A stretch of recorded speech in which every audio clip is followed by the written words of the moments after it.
kodi Yesu Nyasaye moloso thuolo makawuono gokinyi maber majaber ma Yesu wa oyawonwa piny mondo wane odiechieng' makawuono mar wuok tich. En kinde maber mowinjore mondo wagone Nyasaye erokamano. Ndalo duto wacho nopogo kindwa kod tho, omiyo waneno odiechieng' mawendo ma joma thoth ok oneno, kendo moko kaka nyodhi nindo kochiewo. En ng'wono maber ka Jehova chako chiewowa mondo wachak wabed ka okinyi masani. En gima ng'won kendo gima ber. An kod wach matin ma Yesu moorago mondo awuoye. Kawuono e dwe mar 7 Nyasaye ora kod wach matin. Jehova ora e dwe manyien. Omi kawuono adwa wuoyo kuom polo manyien kod piny manyien. Meko madwa wuoye. Koro we walam Nyasachwa kapok wawuoye wachno. Agoni erokamano Ruoth. Nyasaye moloso kawuono wadende ni tinende. Iwinjori kod pak kod erokamano. Duong' odogni malo. Amina. Paro wadwa kod nyaminwa manie safari. Par jogi mochiew manie wuodhe. Par jogi manie ndara. Nyasaye majapar ji. Par jogi mowuok kadhi ochomo kuonde mag ohala. Kijende maringo kata gi pikipiki. Par piny Kenya ka wachiew. Kwe mari maduong' mondo nen. Kendo wachni malich mondo nenre. E nying Yesu Kristo. Amen. En wach maber mondo kawuono wapuonjre wach moro. E polo manyien kod piny manyien. Piny machon kod polo machon noserumo. Nitie weche moko ma Johana onene fweny. Kendo Johana oneno ka nitie gik mabeyo madhi yudore e polo manyien kod piny manyien. Wawe piny manyien ma dwe mar 7. Ma dhano donje kano kod wasiwasi. Kendo dhano donje ka ywago ngima kaka ngima tek. Dhano donje ka onge kwe e ute. Kendo dhano donje ka dhano kod lwenje mopogore. Jomoko donje dwe mar 7 ka gionge kibarua kendo tich orumo. Moko donje dwe mar 7 ka dak gi okethore. Moko donje dwe mar 7 ko handa gi ogore piny. Jomoko bol donje dwe makura wuoye ma dwe mar 7 ni ka yie gi olal. Nikech olor nigi dhoudi. Moko donje dweni ka auctioneers ting'o gikgi kendo kawo mwandugi. Jomoko donje dwe mar 7 gi ka gibet kod nyithindo e tamo mangima kok odhi e skul. E dwe mar 7 mawuoyeni. Jomoko donje ka ndowa gi okethore. Moko donje dwe mar 7 ka nigi lwenje matek mag dak, mag tich. Ji odonje dwe mar 7 ka jomoko nyoyudo ajali. Ng'ato donje dwe mar 7 ka en Kenyatta, en Nairobi Hospital, en Aga Khan. En hospital manade. Jomoko nyodonje dwe mar 7 ni ka nyorumo kod wakoche. Kendo nyo kamatin ngima gi nyodo lal.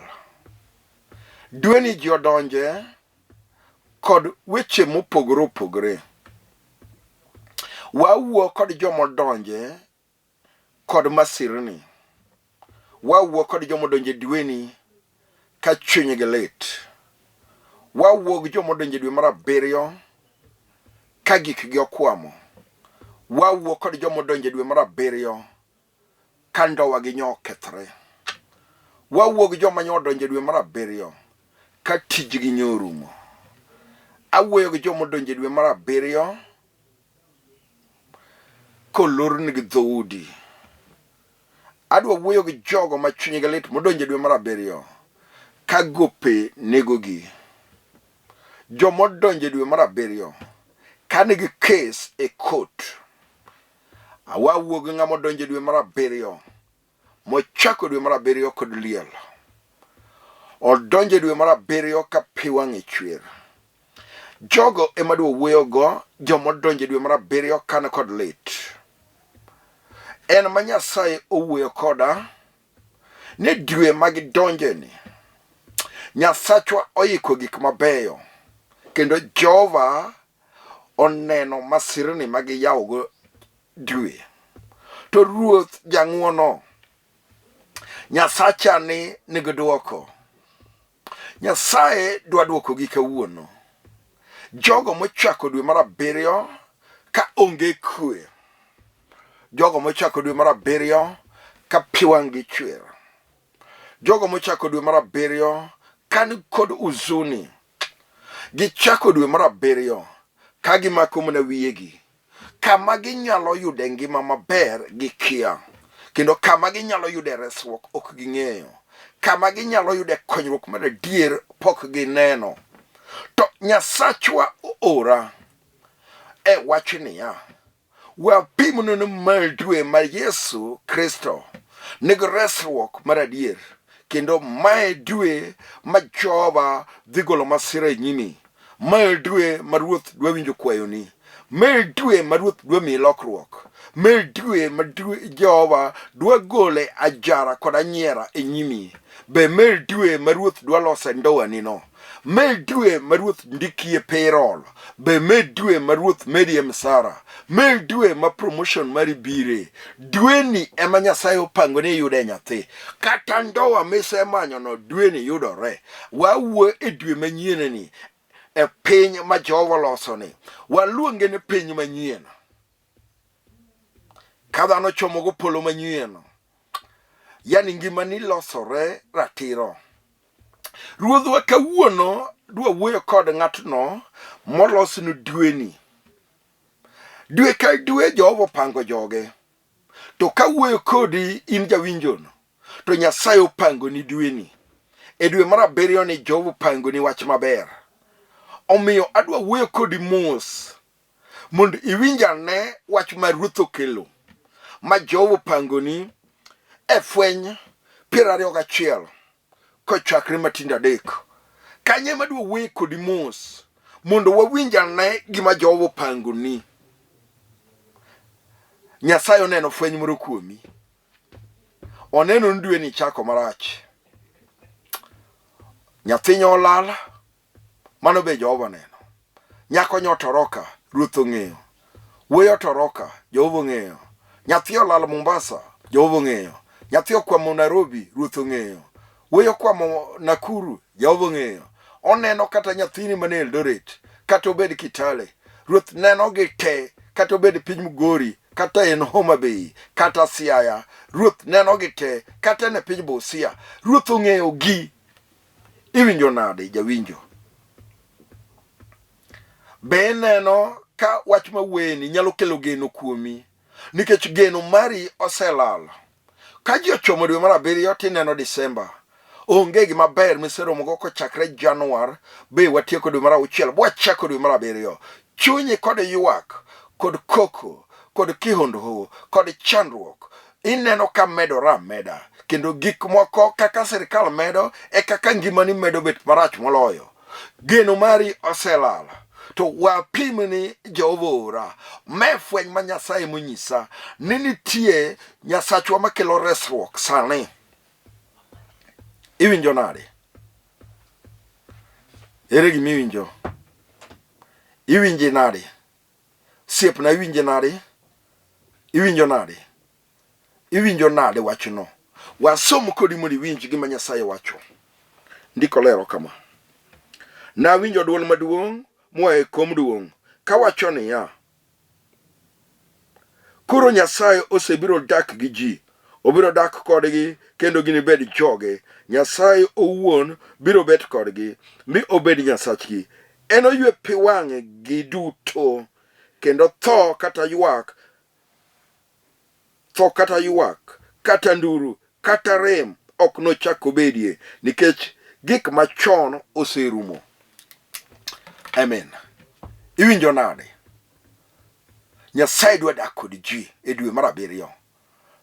Ywak ni pesa onge, ywak nyithindo kwame ot, ywak ni kes niteri marach, ywak ni tuo ni negi, ywak kata nduru ok chak bedie. Gik machon rumo sani. Mago gik manyo timre dwe mokalo. Be dwe mokalo no emanyo chandruogego owuokie. To iwinjo nade sani? Ma Nyasachwa oketwa kae mondo wawuo. Jehova ema timo gimoro. Nyasachwa ema yawo gimoro. Ruodhwa ema chengo. Nyasachwa ema gonyo. Ruoth ema timo gik mabeyo. Me Nyasaye moora kowacho niya, godhiambo gokinyi masani nitie nduru kata ywak mago ok chak bedie, kata koko ok bedie. Gik moselawigo, mosechandigo, mago ok chak nen. Gigo oselawiga ming'a. Idwe mokalo, idwe mar 5, negi chakore dwe mar 4, moko nyaka higa mokalo, bichak iloko kodgi mwaka. To wapimni ni Jehova moketa ka, Nyasaye mokechiwa gokinyi, Ruoth moora kawuono, en kod neema mang'eny, en kod dwaro maduong', en emonyalo te, be en motimo gik madongo. Memo mikapimoni na masira manie nyimi, lweny manie nyimi, wach manie nyimi, koko manie nyimi, weche manie nyimi, Yesu nyalo timo, Jehova nyalo timo, Nyasachwa nyalo timo. Osiepna winjo nade? Ere gimiwinjo? E dwe manyien ni Yesu timo gimoro. E dwe manyien ni wadhi lamo kodi amina. E dwe manyien ni Ruoth golo masira e nyimi. E dwe manyien ni Ruoth dhi timo gimoro. E dwe manyien ni nitie gima nyien mabiro. E dwe manyien ni Ruoth osingo wach moro. Nitie gima yudo maber e ngimani. E dwe manyien ni ok bibedo ka dwe mokalo ma dwe ma 6. Manye ywak bi paro ni Nyasaye ojwang'i. E dwe manyien ni Ruoth dhi kelo geno. E dwe ni ema wuoye kodi ni e dwe manyien ni mwachakone Jehova ne kod gima ber, kendo odhi golo masira e nyimi. Iwinjo nade osiepna? Iwinjo nade owadwa? Adhi lamo kodi amina. Adhi lamo kodi Jehova. Owacho nobro ywe pi wang'u. Nduru ok nochakogo. Kech gik machon rumo sani. Maito dwaro jachir. Ng'ama oneno masira gwang'e. Mowacho noyo, asego nduru. Aseywak. Asepenjo kuma nakirie. Asepenjo kuma nakose. Asepenjo gima mi Jehova jwang'a. Asepenjo gima mi Nyasaye ok ne oda. Asepenjo gima mi Nyasaye tuona dichuo. Asepenjo gima mi Nyasaye tama nyathi. Asepenjo gima mi Jehova ok miya tich. Asepenjo gima mi ohanda ok dhi maber. Asepenjora penjo mang'eny. Awacho ni niya, medwe ma Ruoth osinge, medwe ma Jehova singona wachno, no medwe motime gimoro. Iwinjo nade? Be wach ma wacho ni chal gi ngimani. Wach ma puonjo ni dhi kod ngimani. Wach ma lero ni nyalo mi konyruok. Be neno masirano. Be geno ni nyalo duogo. Be neno ka dwe ni Nyasaye nyalo mi geno. Owadwa, Jehova ni kod duoko. Kawuono ma wuoyo kodi ni Nyasaye dhi golo masira e nyimi, kendo golo kikome ma masira. Odhi gole oko sani. Odhi wite chuth. Jehova notimo. An ang'eyo ajaneno. Notimo ne ngimana. Setimo nosiepe na moko. Jehova pod timo kata kawuono. Kata in inyalo tim. Ogolo masira oko e nyimi. Aeto ywe pi wang'i. Aeto kichake ywag kendo. Kata thoigo ok bedie. Gik mose korigo. Mose wach ni gani ok tiek. Mose wach no kibi chamo. Ibro chamo. Ka Jehova mowacho. Kawuono ogolo masira oko. Ateri matek. Wawuok kodi mos. Mano Nyasaye mokriambi. Mano Nyasaye maradier. Ruoth mochiewa gokinyi. Monyisa ni dweni. Anyis jawinjo mosiepna ni ka med dwe ma Ruoth kele konyruok. me dwe ma ruoth gwedhe nyithinde ode, me ma nyithinde yude tije, me ma barupe mano kwame kambe, barupego nyalo duogo, me ma gik mane jachino tweyo idwoke sane, me dwe ma ruoth dwa kelo lokruok. Iwinjo nade? Be iwinjo wach ma wachoni? Ndiko lero niya. We winja wija gima muma wacho. Eka jal manobet e kom duong' nowacho niya, neuru aloso gik moko bedo manyien. Bende nokona ni ndik wachno nikech weche gi gin weche migeno kendo ma adiera. Neuru sani Jehova loso gik moko bedo manyien. Sani loso gik moko bedo manyien. Dakika ni nitie gima loso bedo manyien. Sani iloso gik moko bedo manyien. Wachno ndik wachno. Be sendike chunyi ni ngima ni bet manyien. Nyathi ma onge yudore, dala ma onge yudore, dichuo ma onge yudore, tich ma onge yudore. Ndik sani, ndiki.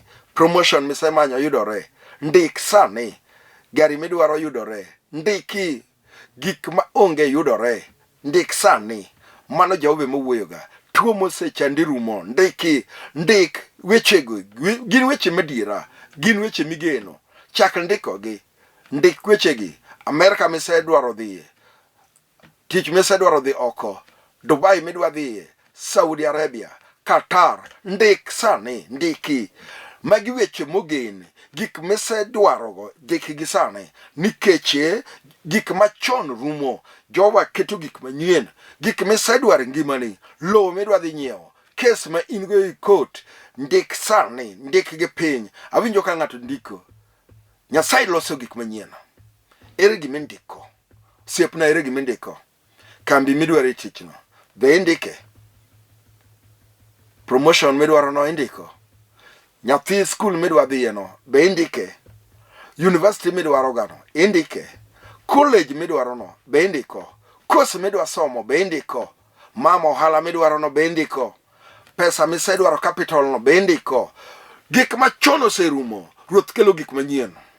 Kendo Nyasaye wa kele kod geno malach. Okele kod dwaro man malo. Jehova no ok riambi. An ang'e gik motimo. An ang'e kaka otimo. Ang'e kaka ruoth wuoyo. Ang'e kaka Jehova timo. An asebedo janeno mare. Omiyo ok oriambi. Siepna. Be nitie gima indiko? Nyasaye golo masira e nyimi. Ogolo tuoche e nyimi.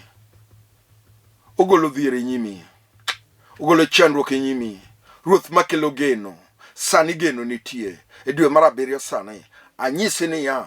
Jehova ora. Nime dwe ma ruoth timonie. Ndik weche mawachogi. Ni timore. Jehova ok riambi. Nyasaye ok en dhano. Nyasaye ok en dhano. Ko wacho no timo to timo. Me dwe ma ruoth gwedhie. Me fweny maneno.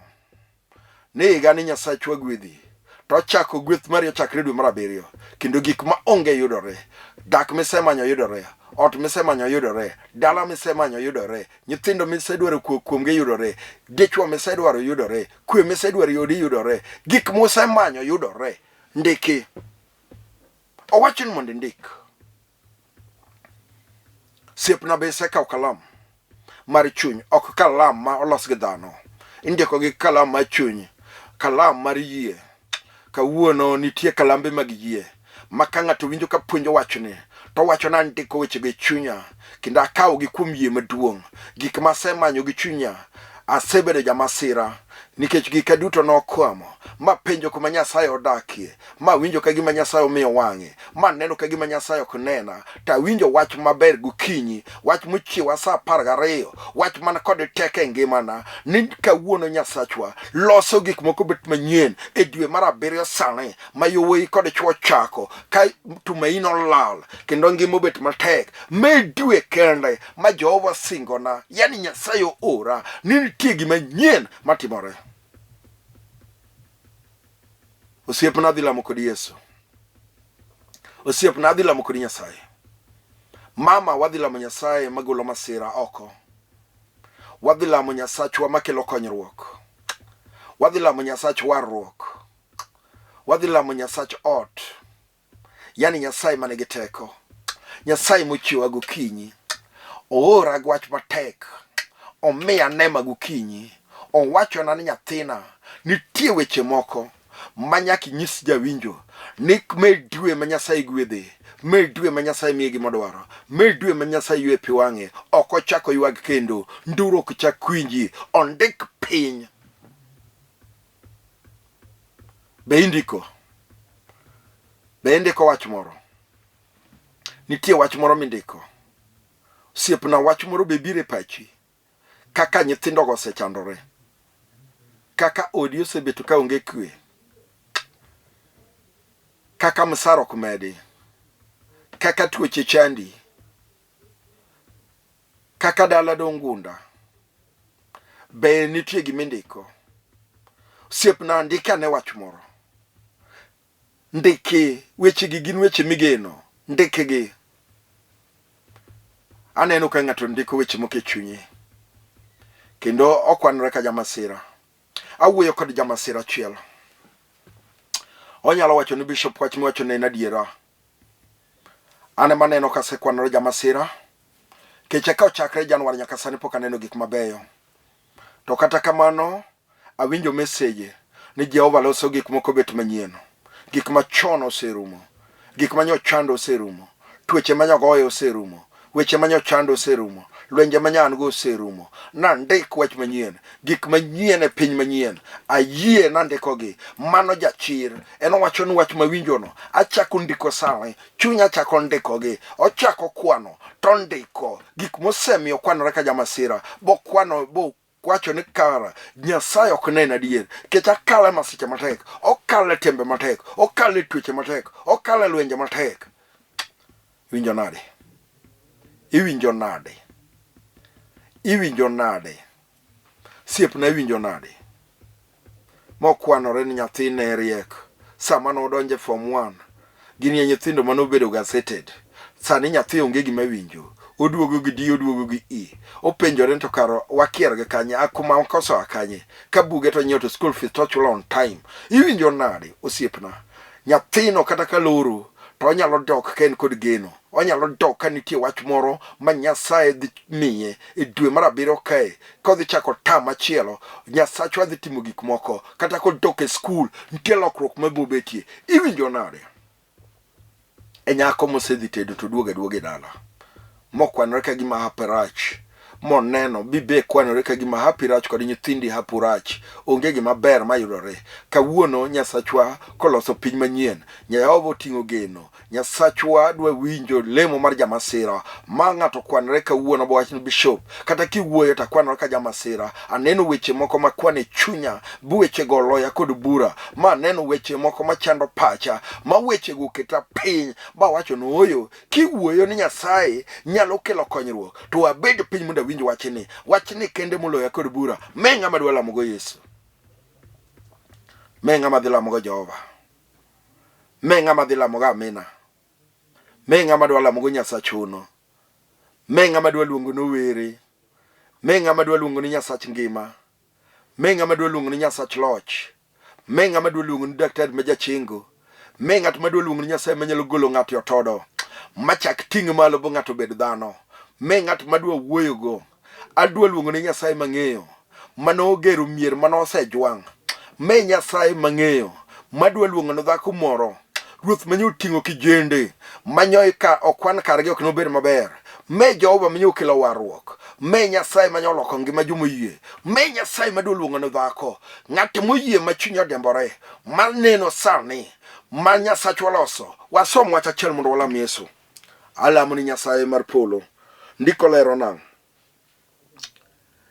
Eka jal manobet e kom duong' nowacho niya, neuru, aloso gik moko duto bedo manyien. Bende nokona ndik wachno nikech gin weche migeno kendo ma adiera. Bang' mano nowachona niya, gik moko duto osetimore. Ani Alfa gi Omega, tiende ni chakruok kod giko. Ng'at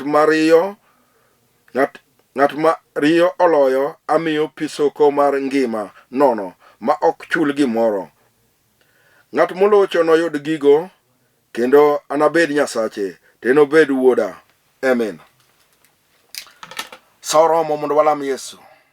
Ng'amolocho sani moko bedo ngoro sani oyudo gik moko mai weche mindiko moke na wach makalo gimisingo sani adwa singo ni ngima maber asingo ni Jehova timo awacho ni Ruoth nyalo anyisi ni Nyasachwa timo kawuono gokinyi Nyasaye dwa timo gimoro kuom dhako kata dichuo moyie kama intie no sani aweyo teko mane mamaro maler Nyasaye mo ora gokinyi mane kod teko mogundho en ko wacho no timo to timo osiepna rieliti kama intie no Jehova dwa timo gimoro ngimani osiepna rieliti kama intie no mama rieliti kama intie no Ruoth wadwa timo gimoro ngimani odwa ywe pwangi nikech okete piny manyien kama nitie mwando kama nitie kwe kama onge gweny kama onge loch Jehova ema timo iwinjo nade alamo kodi amina Nyasaye mana kod teko manyalo winjo ywakni magoli otodo mogoli chandruok mogoli lweny mogoli dhao multing dala malo multing nyithindo malo multing yoreni malo multing tiji malo Jehova no okete piny manyien e dwe mar 7 sani otimo gimoro e dweni kata ka chunye tek to Yesu bro timo Nyasachwa no ing'e chandruok misekale ing'e lwenje magoyi ing'e kaka piwangi chwer ing'e nduru misegoyo ing'e joma lawi ing'e gope maingo ing'e weche machandi dala to sani Ruoth timo gimoro sepna ting lweti nyaminwa ting lweti kijana ting lweti mondalam ni Jehova agoni erokamano Ruoth Nyasaye singone ni gol masire nyime gol kikombe mar lwenye nyime gol machandruok nyime Ruoth matimo ono asingo wachini yora gokinyi ikete piny manyien e ngima manyien e dak manyien e yore manyien e tich manyien gik modwaro te otimre nyingi Yesu Kristo amen. Nyasaye majawinj lemo mondo winj lemo ni Yesu majating ji malo mondo tingi medwe ma Nyasachwa mosingona ni mondo nyisi ni dwe ni Jehova kelo lokruok ma wuoyo kodi kaka pile en Bishop Francis Opell mar Africa Revival Center of East Africa Kayole adake piny Komoroka ane piny Nairobi ka go namba ni 0720 86 39 11 0720 86 39 kain gwach mora gona simu wabro konyore kuom wach mora manade machando chunyi arwake mesa Jumapil warom kodi e Lolwe TV ka chieng' wuok tich ka wuok tich sa 12 kinyi nyaka 12:30 ka wapuonjore weche mag jiwo chuny mondo jachien kik yud thuolo maloch erokamano bed godiochieng' maber Nyasaye mondo gwedhu kendo ting'i malo bye amen.